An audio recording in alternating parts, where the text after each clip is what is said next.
Catheter Connections develops innovative vascular access and infection control products that protect patients from acquiring infections during infusion therapy. Catheter-related bloodstream infections, or CRBSIs, are a serious healthcare problem. There are about 500,000 cases in the U.S. every year, resulting in a 12 to 25% mortality rate and costing nearly $11 billion to treat. Because so many of these deadly infections are preventable, neither Medicare nor other insurance companies provide reimbursement. The majority of catheter-related bloodstream infections are associated with central venous catheters, including PICC lines. However, all IV catheters are at risk. The most common way IV catheters become contaminated is when microbes from the environment get inside the IV lumen and are transmitted into the bloodstream. This is called intraluminal contamination. Intraluminal contamination arises from the prevalence of microorganisms in healthcare settings and the number of times IV lines are accessed. IV sets typically have two connectors, the needleless injection site or NIS and the male lure at the end of the IV tubing. The NIS is a known route of contamination. Consequently, the CDC and other guidelines require it be wiped with an antiseptic, typically 70% isopropyl alcohol. However, compliance is poor. Even if the NIS is swabbed, it is often not fully effective at killing microorganisms on the surface. Because the NIS is unprotected, preventing intraluminal contamination is made more difficult.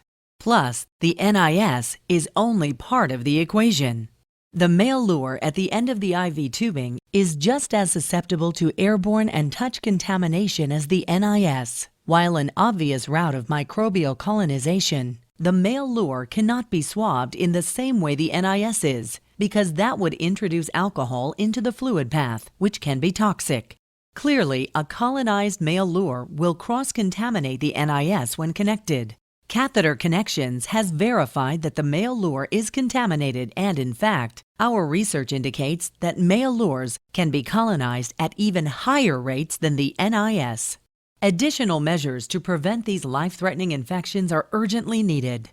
DualCap is a sterile, single-use device with two disinfecting caps, one for the NIS and one for the male lure. The DualCap is the only product available that disinfects and protects all exposed infusion access points, a major breakthrough for infection control.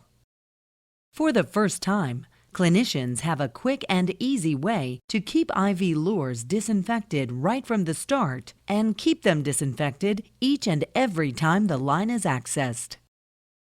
Using DualCap is easy. First, remove DualCap from its package. Step 2. Holding the center of the DualCap, grasp either end. We'll start with the light blue cap. Rotate slightly to remove the cap.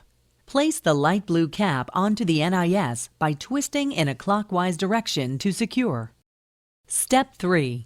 With the dark blue cap in one hand, remove the transparent sleeve and discard. Place the dark blue cap on the exposed male lure. Twist in a clockwise direction to secure.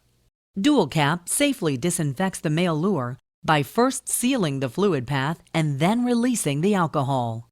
Repeat this process for all lure access valves and all IV line male lure connections. Use a new DualCap every time the line is disconnected. First, remove the dark blue cap from the male lure end on the IV line by twisting counterclockwise. Ensure that the male lure does not come in contact with anything once the cap has been removed.